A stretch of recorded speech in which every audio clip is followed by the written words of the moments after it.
Сәлеметсіздер ме, құрметті көрермендер? Өткенде уәде еткендей, біз бүгін мәнті дайындаймыз.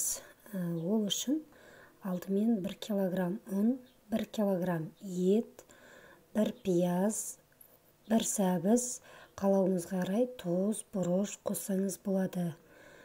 Ары қарай біз ұнымызды дайындап алайық. Оған тұз, су қосып, жақсылап араластырып, орташа қамыр дайындап аламыз. Кейін пияз, сәбізімізді блендерге салып, етіміздің үстіне қосып, тұз, бұрышының суын қосып аламыз. Етіміз дайын, ол енді быққанша қамырымызды жақсылап жайып, қалағаныңыздай пішін жасап, мәнті түйеміз. Мен 3-4 түрін көрсеттім, сіздер өз қалаударыңызша түйіңіздер. Мәнтіміз дайын, мәнті баркаға салып, ысты қайнап тұрған отқа 15-16 минутқа бетін жауып қалдырамыз.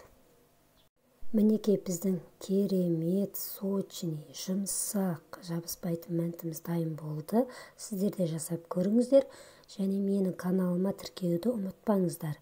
Себебі біз сіздерге келесі жолы еттен жасалған бәліш жасап көрсететін боламыз.